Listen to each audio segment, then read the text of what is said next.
Olá, amigos ouvintes da Divulgar, tudo bem? Como estamos? Hoje nós temos uma reflexão maravilhosa, ela fala sobre a força do Espiritismo.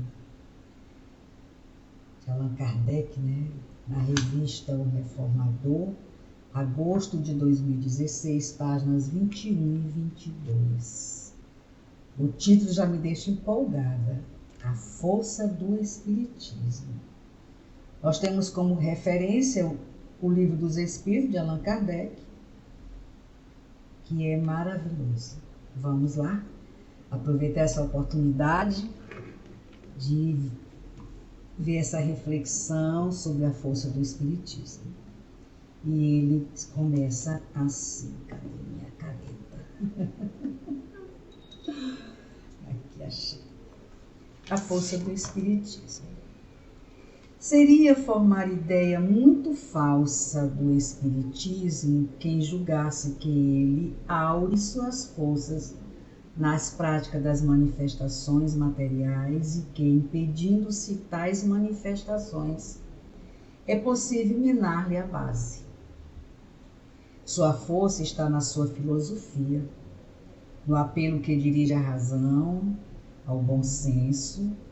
Na antiguidade, era objeto de estudos misteriosos que cuidadosamente se ocultavam do vulgo.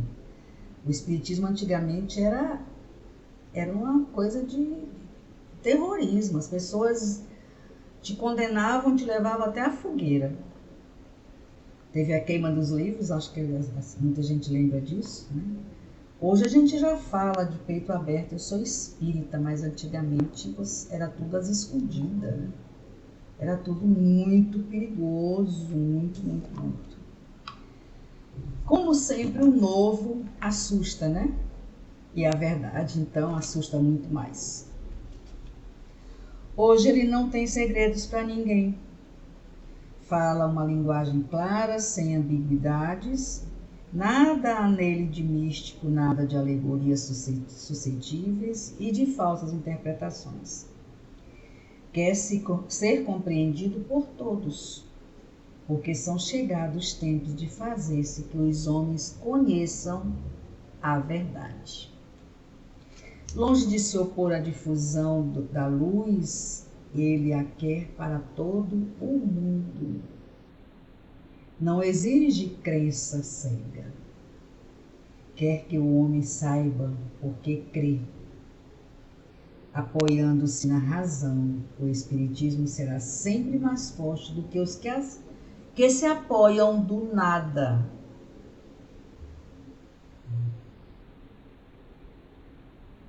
Que se apoiam no nada, Os obstáculos que tentassem interpor a liberdade das manifestações poderiam abafá-las? Não, porque produziriam o efeito de todas as perseguições. O de excitar a curiosidade e o desejo de conhecer o que foi proibido. Isso é verdade. Quando alguém te proíbe de fazer algo, tu pode até nem ter tamanho interesse, mas na hora que é proibido, teu interesse é aguçado. Opa, é proibido, é coisa... Eu preciso saber o que é. Não é verdade isso? O proibido é chamativo. O que está livre, o que todo mundo pode ter, pode usar, não tem graça. É como um objeto na vitrine. Você passa pela vitrine e vê o objeto, você se encanta. Quando você atravessa a vitrine, entra na loja, pega no objeto, perde o sentido, perde a graça. Só é gostoso enquanto está ali na vitrine, proibido você tocar. É uma realidade. Os obstáculos que se tentassem interpor.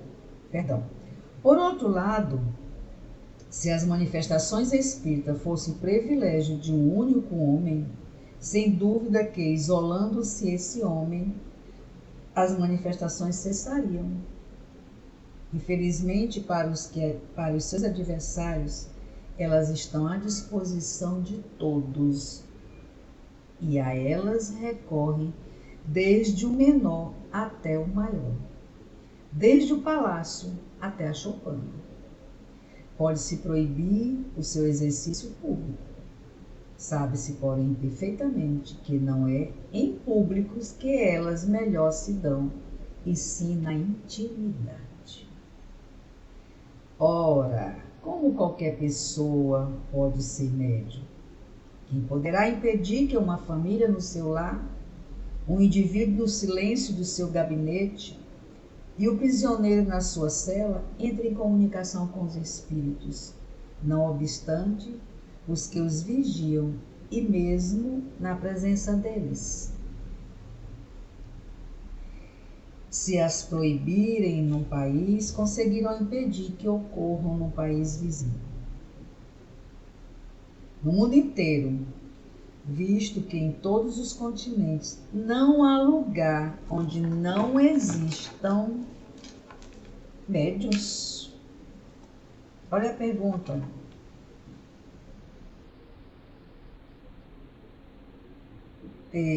Não há lugar onde, no país, visto que em todos os continentes não há lugar onde não existam médiuns, para se encarecerem todos os médiuns, seria preciso que se prendesse a metade do gênero humano. Ou seja, eles estão em toda parte, do palácio à choupana, de norte a sul, do Iapoque ao Chuí. Existe médiuns se manifestando, trabalhando. Mesmo que conseguisse, o que não seria mais fácil, queimar todos os livros espíritas, no dia seguinte eles estariam reproduzidos, porque sua fonte é inatacável e porque ninguém pode encarcerar nem queimar os espíritos, seus verdadeiros autores, porque nós sabemos que os livros espíritas são psicografados, eles são ditados pelos espíritos, que utilizam o médium para psicografar. Então, é uma fonte incessante. Quem vai conseguir deter um espírito a psicografar um livro, a passar um livro através de um médium? Ninguém. O espiritismo não é obra de um homem. Ninguém pode dizer que é seu criador, pois ele é tão antigo quanto a criação. Encontra-se por toda parte, em todas as religiões, principalmente na religião católica. E aí com as mais autoridades do que em todas as outras, pois no catolicismo se acha o princípio de tudo quanto existe no espiritismo. Eu costumo dizer isso, que o catolicismo e o espiritismo eles andam lado a lado. Inclusive as colocações só muda de nome. Somente de nome, o que nós chamamos de umbral, eles chamam de purgatório, o que nós chamamos de espírito, eles chamam de alma, o que nós chamamos de passe, eles chamam de confissão, comunhão. Só muda o nome, mas o sentimento, o sentido, o destino é o mesmo. Os espíritos em todos os graus de evolução são suas relações ocultas e ostensivas com os homens, os anjos da guarda, a reencarnação, a emancipação da alma durante a vida, a segunda vista, as visões, todos os gêneros de manifestações, as aparições, mesmo as aparições tangíveis. Quanto aos demônios, não passam de espíritos maus e salvos. E, salvo a crença de que os primeiros foram destinados a permanecer perpetuamente no mal, ao passo que a via do progresso não está proibida aos outros. Não há entre eles mais do que simples diferença de nomenclaturas. Foi o que eu acabei de falar, né? Que a gente chama, eles chamam de demônio, a gente chama de maus espíritos. E assim eles caminham lado a lado, porque realmente o catolicismo foi a primeira religião. Depois vieram as outras. E uma coisa que minha mãe, que é católica apostólica romana, admira no espiritismo, e não tem nada contra, inclusive conversa comigo muito sobre isso, porque nós idolatramos Nossa Senhora.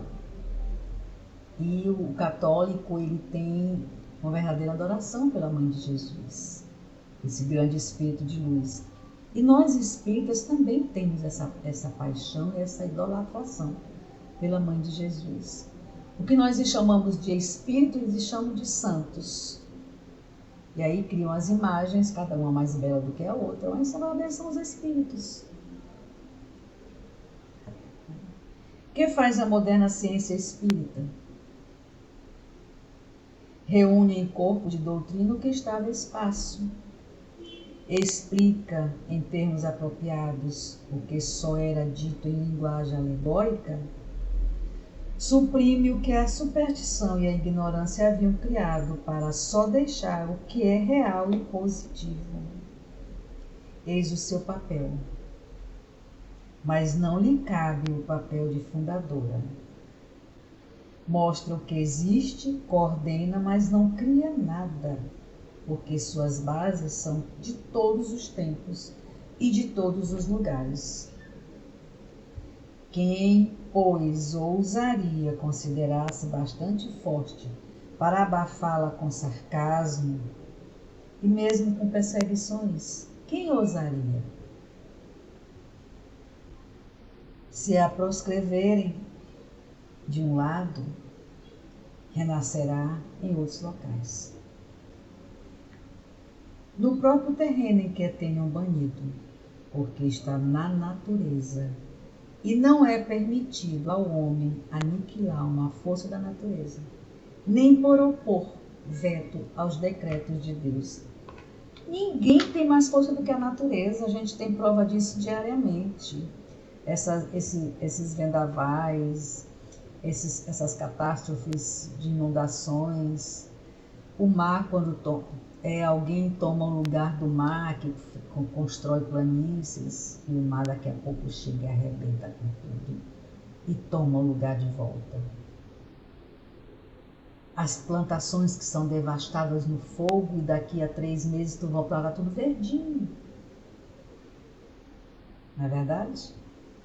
Então não adianta. Vou detonar, vou excluir, vou acabar com o espiritismo. Não, o ser humano não tem capacidade para tal. Porque ele está com raízes firmes. Ele vem ao longo dos primórdios, desde quando o mundo foi criado. Ele está presente, ocupando o seu espaço, disseminando a sua doutrina, ajudando os irmãos encarnados e desencarnados a caminhar para o caminho do bem, na senda do amor. E o amor é quem vence sempre. Por isso que o ódio não tem sossego, porque o ódio não consegue vencer o amor. Onde existe amor, o ódio não consegue ficar muito tempo. Não é verdade? E além disso, que interesse haveria em se impedir a propagação de ideias espíritas? É verdade que elas se erguem contra os abusos que nascem do orgulho e do egoísmo.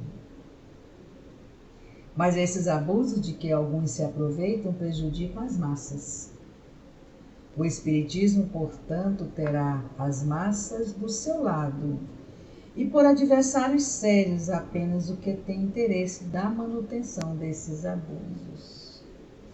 Quem só olha o mundo como matéria, quem só pensa que morreu, acabou, vou ficar lá dormindo no meu túmulo esperando o juízo final e quando Jesus vier voltar para o mundo, que Jesus nunca saiu daqui, como é que ele vai voltar de um lugar que ele nunca saiu? Como é que se explica isso? Jesus voltará, Jesus nunca saiu daqui. Ele está do nosso lado 24 horas. Através dos nossos espíritos do bem, dos nossos coordenadores espirituais, dos nossos anjos da guarda, através da planta, através do amor, através dos nossos mentores espirituais, tudo é prova da presença de Jesus aqui no planetinha azul. Então ele não tem como voltar se ele nunca saiu daqui. Não é verdade? Então, os que pensam que vão ficar lá no túmulo deitados, dormindo, num sono eterno, esperando Jesus voltar, e aí ele vai puxar uns filhos para a direita, os filhos para a esquerda. Como assim todos nós somos filhos dele? Você como pai, você como mãe, eu como mãe, vou fazer diferença entre meus filhos? Pegar um filho e dizer, não, esse aqui vem para o quarto, vem para a minha suíte com ar-condicionado, esse aqui vai dormir na despensa? Não existe isso. A gente acomoda todo mundo no mesmo lugar. A gente abraça do mesmo jeito, independente deles te quererem bem ou não, deles te darem amor ou não. Você está sempre recebendo o teu filho. Ele apronta, e de repente ele bate na tua porta, tum, tum, tum. E aí o pai e a mãe estão aqui. Não é assim? Assim mesmo é Jesus conosco. Ele não faz diferença. Nós todos somos filhos de Deus. Sem distinção, sem diferença de cor, de raça, de condição social. Para os olhos de Deus, nós somos filhos dele e ponto. Não tem ninguém com regalia, não. Concluindo a nossa leitura de hoje, pela influência que exercem as ideias espíritas, são uma garantia de ordem e tranquilidade, pois tornam melhores os homens, uns para com os outros, menos ávidos de interesses materiais e mais resignados aos decretos da providência. Essa reflexão de hoje, ela nos mostra o quanto o Espiritismo está plantado no planeta Terra, dentro de nós, no nosso coração, no nosso dia a dia.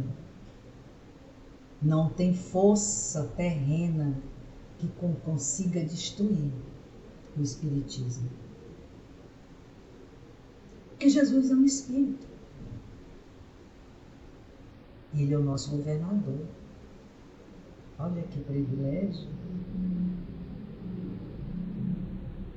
Bezerra de Menezes está sempre conosco, sempre nos dando lições maravilhosas. Joana de Ângeles e tantos outros espíritos de luz.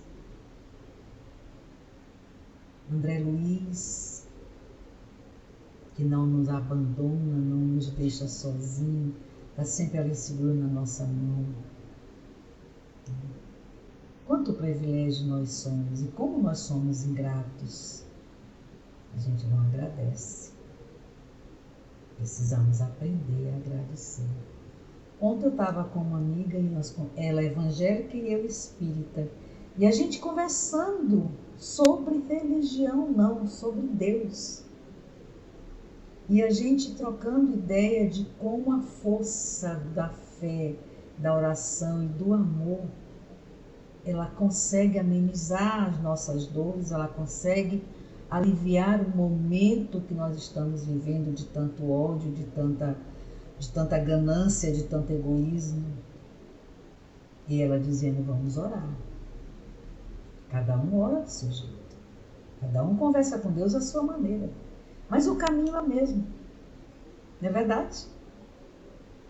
E assim nós concluindo a nossa reflexão de hoje, agradecendo a Nossa Senhora, nossa Mãe Santíssima, essa Mãe adorada, que ela nos cubra com seu manto sagrado, nos proteja hoje e sempre, Wanda Barros, para divulgar.net. E até a próxima.